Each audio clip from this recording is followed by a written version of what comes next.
Professor Kyrix V. Lane adjusted the holographic briefing panel hovering in front of her, her luminescent eyes narrowing at the line that had caught her attention. The directive, simple yet loaded with implications, lingered in her mind. Proceed with caution. Humans are to be approached diplomatically at all costs. She reread the words, seeking clarity where none would come. Her task was straightforward, an evaluation of humanity's technological and sociological progress as they acclimated to their recent induction into the Galactic Union. Yet this cryptic note hinted at complexities beyond what the data alone could convey. Arriving on Earth, Kyrix prepared herself for a world both primitive and peculiar. Instead, she was met with a kaleidoscope of contradictions. The city sprawled before her like living organisms, vivid, dynamic, and utterly alien to her sense of order. Towering structures of glass and steel pierced the skies while rivers of light moved endlessly through streets below. The atmosphere hummed with activity, from street vendors energetically peddling wares to digital screens broadcasting news and entertainment in a dozen languages. She observed humans bustling about, their expressions ranging from harried determination to unguarded joy.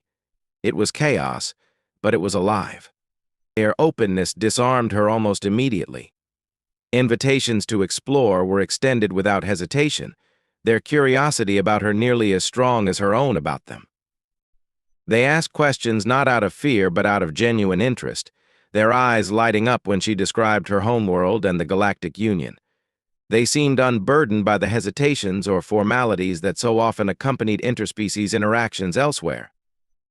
But as welcoming as they appeared, Kyrix could not ignore the subtle tension beneath their politeness.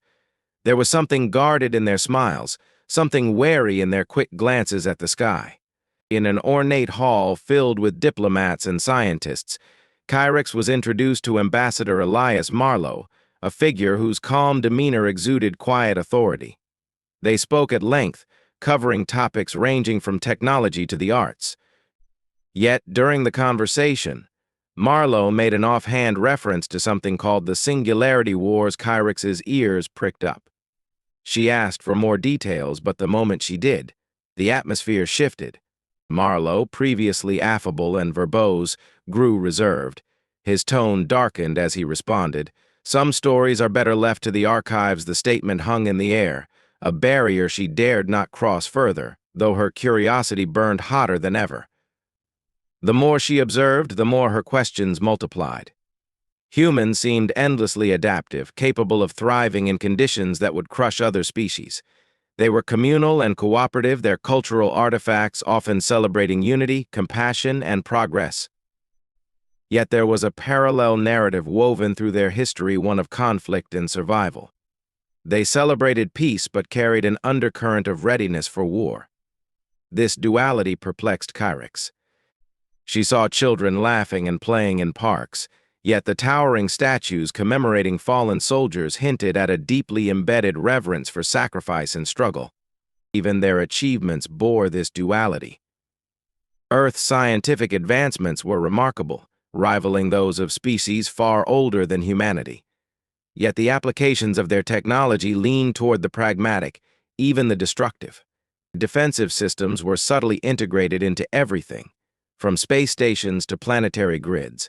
The humans seemed prepared for threats that might never materialize, but which, Kyrix realized, they believed inevitably would. She began to piece together an image of a species that had spent its entire existence living on the knife's edge between creation and destruction. What unsettled Kyrix most was the ease with which humans spoke of their challenges and triumphs, as though hardship was not just an aspect of their existence but its defining feature.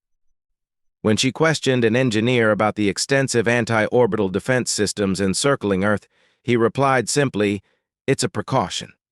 We've learned to prepare for the worst and hope for the best." There was no bravado in his tone, only a weary practicality that sent a chill through her.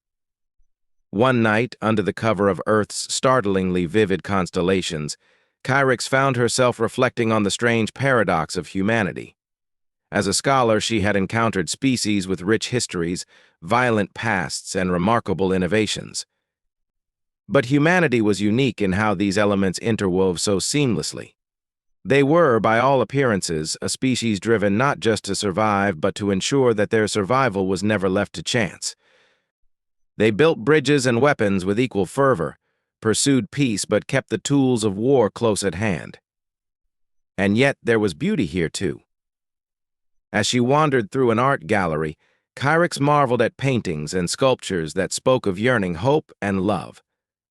She attended a concert where humans and alien musicians performed together, blending their art in a way that transcended species and origins. She could see why the Galactic Union had deemed them worthy of inclusion. Their capacity for connection and collaboration was extraordinary. But she also began to understand the warning in her briefing. These were not traits that existed despite their struggles, they existed because of them. Her last interaction on Earth was with a cultural historian, a reserved woman named Dr. Lena Cassell. Over tea, they discussed the unique resilience of humanity. When Kyrix asked why humans seemed so comfortable discussing the darker aspects of their past, Dr. Cassell smiled faintly. "We've learned to carry our history with us," she said. "It reminds us of what we've overcome and what we're capable of." There was a pause before she added, "But it also reminds us of what we must never allow ourselves to become again." As Kyrix prepared to leave Earth, she looked back at the planet one last time from the viewport of her ship. It glowed in the darkness of space, a jewel of blues and greens. For all its contradictions, it was undeniably beautiful. But Kyrix could not shake the feeling that beneath its welcoming exterior lay a strength few could comprehend. In her report, she would note humanity's remarkable adaptability, their creativity, and their potential to enrich the Galactic Union. But she would also include a cautious footnote, echoing the sentiment that had first caught her attention in the briefing. Humanity is to be approached diplomatically at all costs. As Kyrix prepared to leave Earth, she looked back at the planet one last time from the viewport of her ship. It glowed in the darkness of space, a jewel of blues and greens. For all its contradictions, it was undeniably beautiful. But Kyrix could not shake the feeling that beneath its welcoming exterior lay a strength few could comprehend. In her report, she would note humanity's remarkable adaptability, their creativity, and their potential to enrich the Galactic Union. But she would also include a cautious footnote, echoing the sentiment that had first caught her attention in the briefing. Humanity is to be approached diplomatically at all costs. The return to her vessel did not mark the end of Kyrix's investigation. Once back among her people, she sought access to the classified records the Galactic Union maintained on humanity. It was an arduous process, laden with bureaucratic delays and heavily redacted files. But what she finally uncovered went far beyond her expectations. The records painted a portrait of a species forged in adversity, their history a litany of struggle and survival that stretched back to their earliest days. Kyrix learned that humanity had emerged from an evolutionary path fraught with scarcity. Their cradle world, Earth, had been rich in resources but volatile in its environment. Natural disasters were frequent, and survival often hinged on the ability to adapt rapidly to changing circumstances. Early humans had competed fiercely among themselves for territory, food, and dominance. The primitive tribal warfare that marked their prehistory set the stage for a legacy of conflict that would continue to define them. Her attention was drawn to an era known as the Great Transition Wars, a period when humanity teetered on the brink of self-annihilation. As Earth's population grew and technology advanced, the planet faced a critical juncture. Fragmented nations, each armed with devastating weapons, struggled to coexist. What followed was a series of wars that devastated the planet's surface and claimed billions of lives. Yet, out of this chaos emerged the first inklings of unity. The wars ended not because humanity had exhausted its capacity for violence, but because they recognized the futility of continued division. The eventual formation of a planetary government was as much an act of survival as it was a leap toward progress. Even after uniting Earth, humanity's history of conflict was far from over. As they expanded into the stars, new challenges arose. The Void Rebellion, Kyrix read, was among the most harrowing chapters in their interstellar saga. This conflict erupted between Earth's central authority and its outer colonies, whose inhabitants demanded autonomy and control over the resources they had cultivated. What began as diplomatic negotiations quickly escalated into a brutal war. The colonies employed guerrilla tactics, using the harsh environments of space to their advantage. In response, Earth deployed overwhelming force, engaging in scorched Earth campaigns that left entire star systems uninhabitable. The records described battles that spanned decades, with casualties mounting on both sides. The rebellion eventually ended, but at a cost so great that even humanity's leaders questioned whether victory was worth the price. What struck Kyrix most was humanity's strategic doctrine, a principle both chilling and effective, overwhelming retaliation as a deterrent.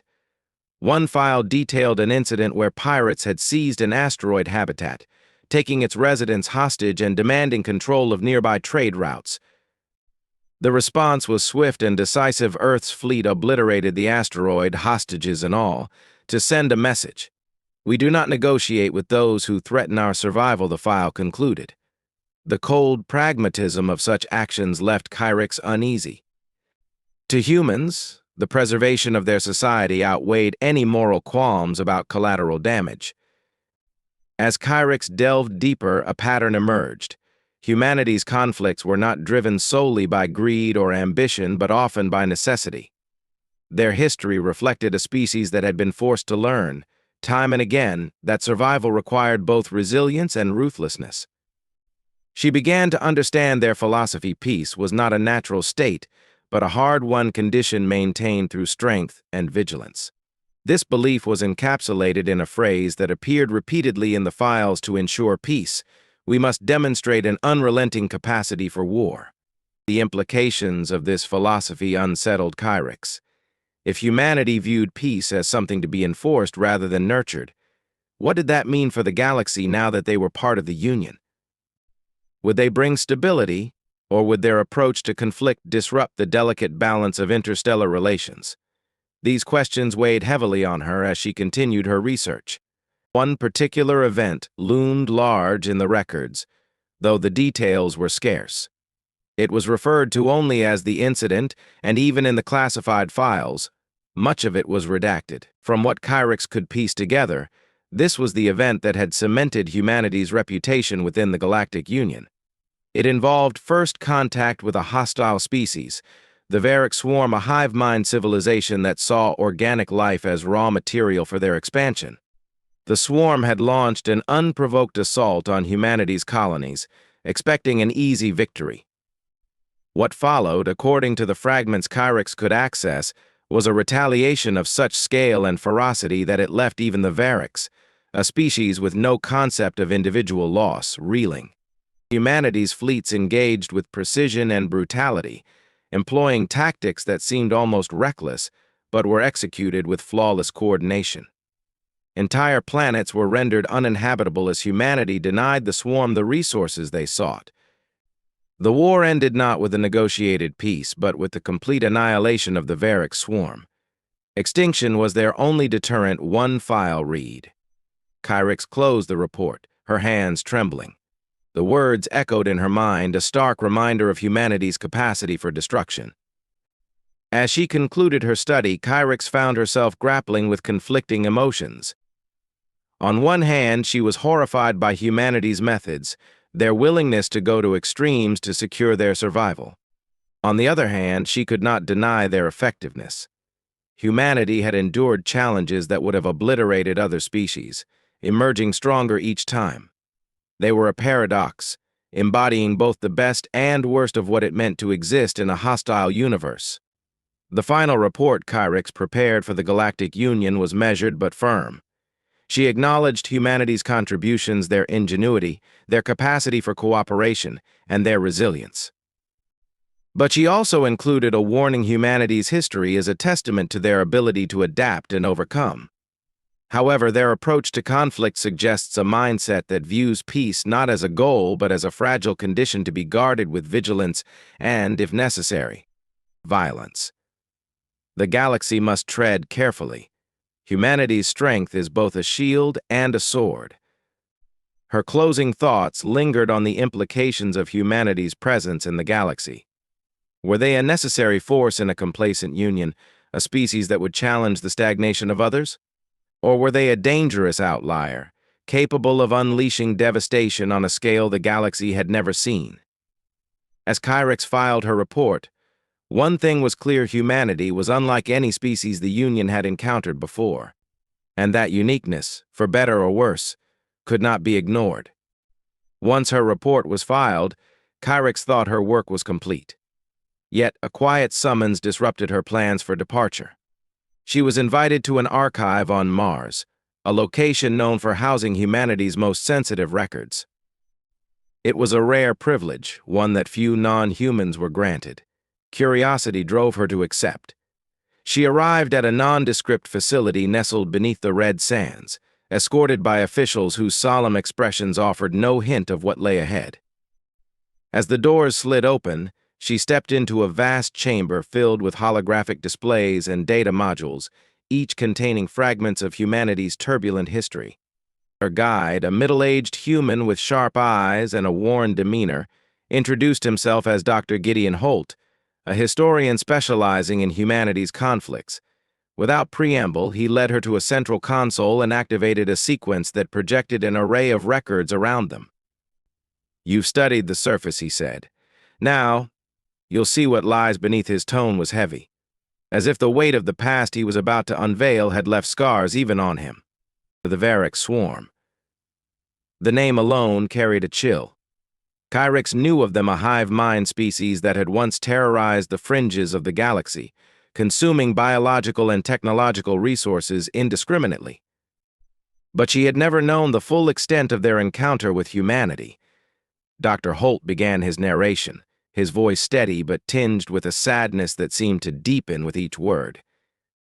The Varix had launched a surprise invasion on humanity's fledgling colonies, targeting resource-rich systems far from Earth.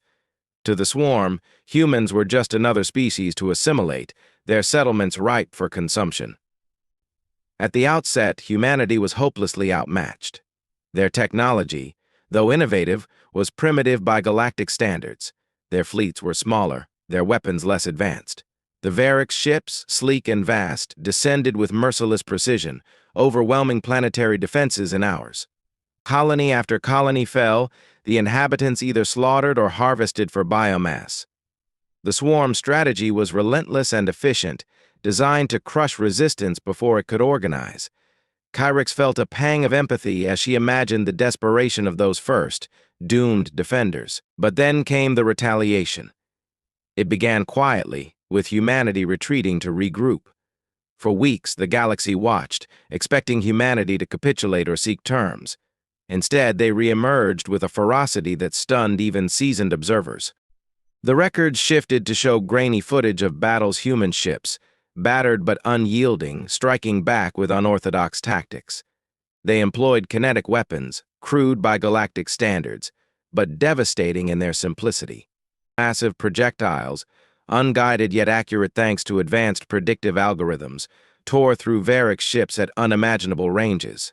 Kyrix watched, transfixed, as swarms of smaller ships baited the Varix into ambushes, where larger human vessels lay in wait. The most shocking footage came from the scorched Earth operations. Humanity, unwilling to cede resources to the Varix, detonated entire planets.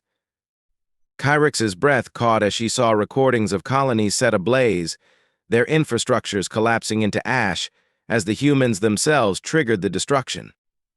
"Denial of resources," Dr. Holt said quietly. "If we couldn't keep it, they wouldn't have it either."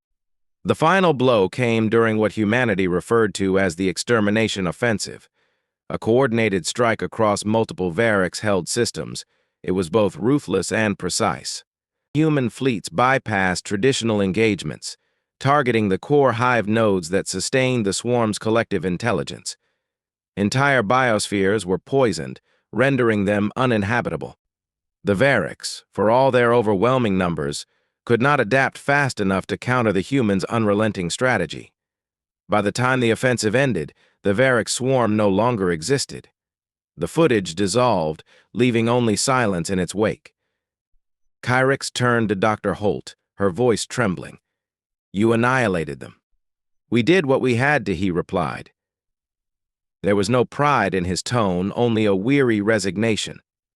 The Variks didn't negotiate. They didn't stop. If we hadn't ended them, they would have ended us. The weight of the truth settled on Kyrix. She understood the logic. If humanity hadn't fought back with such brutality, they would have been consumed. Yet the scale of their response was staggering. Genocide, even against an unrelenting enemy, carried implications that rippled far beyond the battlefield. The Galactic Union must have been horrified, she said. They were, Holt admitted. There was talk of sanctions, even isolation. But in the end, they hesitated. Who sanctions those who can't be stopped? He gestured toward the empty projection space. We sent a message that day, not just to the Variks, but to everyone. We will defend ourselves, no matter the cost. Kyrix felt a conflict roiling within her. She had studied countless species, many of whom had engaged in wars of survival. But none had gone to such extremes. Humanity's capacity for destruction was matched only by their willingness to wield it when pushed to the brink. Yet she could not entirely condemn them. The Variks swarm had posed an existential threat, and humanity's response had ensured not only their own survival but the safety of countless other species who might have fallen victim to the swarm. As if sensing her turmoil, Holt spoke again. We're not proud of what we did, he said, but we don't regret it either. The galaxy doesn't understand us because it hasn't lived as we have. For most species, survival is a given. For us, it's always been a fight. The words lingered in Kyrix's mind as she left the archive. That night, she stared out at the Martian sky, its red dust glowing faintly in the light of distant stars. Humanity's actions were monstrous, yet undeniably effective. Their philosophy, if not them, then us, was both terrifying and strangely rational. They had shown the galaxy a truth it often tried to ignore. Survival sometimes demanded unimaginable sacrifices. Her thoughts turned to the Union, a coalition built on diplomacy and mutual respect. Humanity's presence within it was a paradox. They embodied the values of cooperation and innovation, yet they carried with them the shadow of what they could become when provoked. Would their inclusion strengthen the Union, or would it one day tear it apart? Kyrix returned to her ship with a heavy heart, her mind a whirlwind of questions she could not answer. As she prepared to leave Mars, Dr. Holt's final words echoed in her ears. We don't start fights, he had said, but we will always finish them. The galaxy, Kyrix realized, had much to learn from humanity, but it also had much to fear. Kyrix left Mars with a lingering sense of unease. The record she had seen, the chilling efficiency of humanity's response to the Variks swarm, and the weary but resolute words of Dr. Holt played over in her mind. As her vessel traversed the stars on its return journey, she found herself staring out into the void, grappling with questions she had no answers for. Humanity's story was unlike any she had encountered. It was a tale of survival, ingenuity, and unyielding will, but it was also a tale of destruction, of the capacity to go to unthinkable lengths when threatened. When Kyrix arrived on her homeworld, the familiar sights of its crystalline cities and tranquil seas did little to soothe her inner turmoil. She had been tasked with evaluating humanity's integration into the Galactic Union, a process meant to highlight their strengths and ensure their compatibility with the Union's ideals. But her findings were anything but simple. Humanity was a paradox, embodying both the potential for great collaboration and the capacity for devastating conflict. She settled into her office, the artificial twilight of her planet casting long shadows as she began compiling her final report. Her first task was to document humanity's strategic value.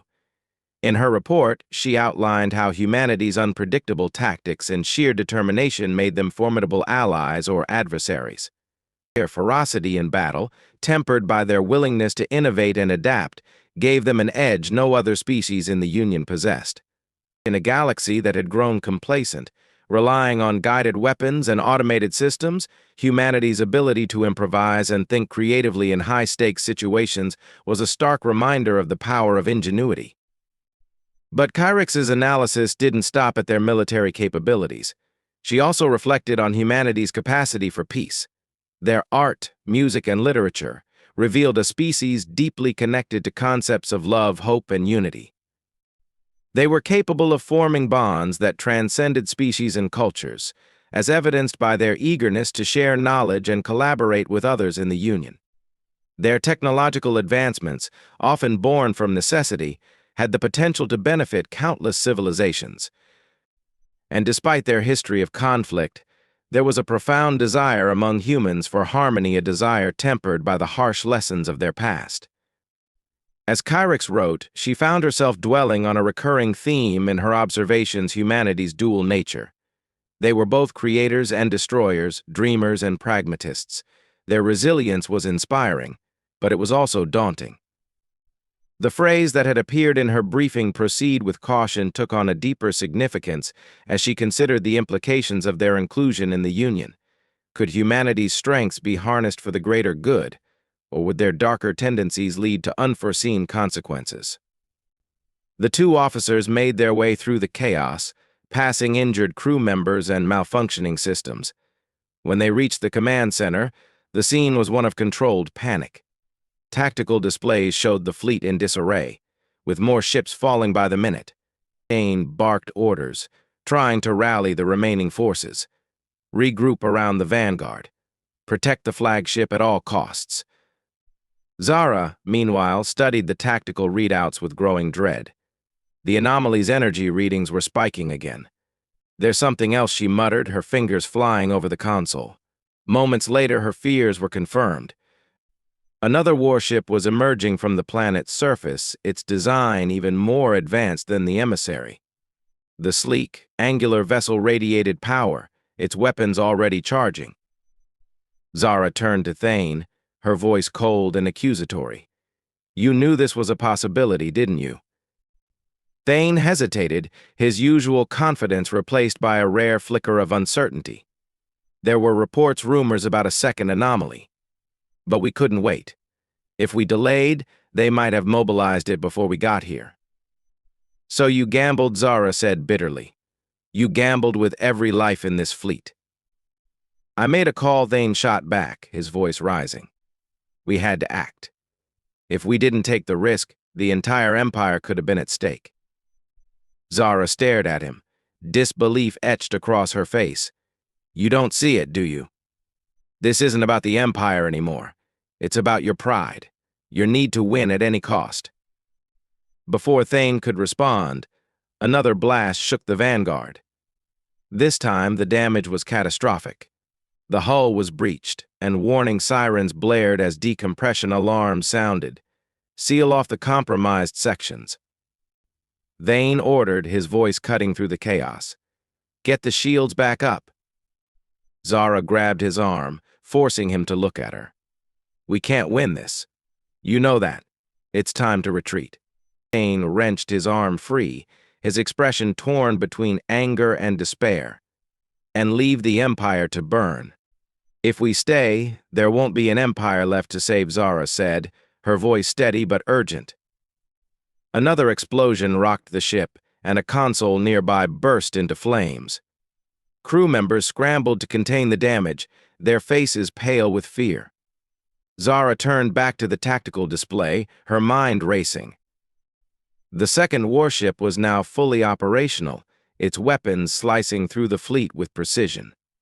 The emissary continued its assault, its plasma beams carving through the remains of the Imperial Armada. On the surface, alien civilians watched as the tide turned decisively in their favor. Some wept with relief, while others raised their fists in triumph. For the first time in years, they felt the stirrings of hope, a fragile thing, but powerful nonetheless. One section of her report delved into the cautionary aspects of humanity's presence. She cited the chilling warning their history represented a species that had overcome insurmountable odds through sheer will and resourcefulness. "The galaxy has grown complacent," she wrote. "We believe our guided weapons and advanced technology make us invincible. But humans have shown us that the old ways' ingenuity, adaptability, and sheer will can still triumph." This was both a strength and a threat. If provoked, humanity's capacity for retaliation could redefine the balance of power in the galaxy. As she neared the conclusion of her report, Kyrix felt the weight of her responsibility. Her words would shape how the Galactic Union viewed humanity for decades to come. She chose her language carefully, striking a balance between recognition of their potential and acknowledgement of the risks they posed. Humanity wears its mask of civility well, she wrote, but beneath it lies the heart of a predator. To provoke them would not just be dangerous, it could have consequences beyond our ability to control. In simpler terms, don't poke the humans. Her report complete, Kyrix sat back and stared at the holographic document hovering before her. She had documented the facts, presented her analysis, and offered her recommendations. Yet, she still felt unsettled. Humanity was more than the sum of its parts. Their story, with all its triumphs and tragedies, hinted at something deeper, a lesson the galaxy had yet to fully grasp. As she prepared to submit her report, Kyrix took a moment to reflect on the broader implications of humanity's approach to survival. Was it a curse or a gift? Their willingness to do whatever it took to endure had preserved them through countless challenges, but it had also shaped them into something uniquely dangerous. They did not seek war, but if war came, they would ensure it never came again. This, Kyrix realized, was the essence of humanity, a species that dreamed of peace, but was prepared to fight for it with every fiber of their being. The stars outside her window seemed to shimmer with an almost perceptible awareness, as though they too were pondering the arrival of this new force in the galaxy. Humanity was here, and they were not like any species the Union had encountered before. Kyrix submitted her report, the final words lingering in her mind as the document disappeared into the Union's archives. They do not seek war, but if war comes, they will ensure it never comes again.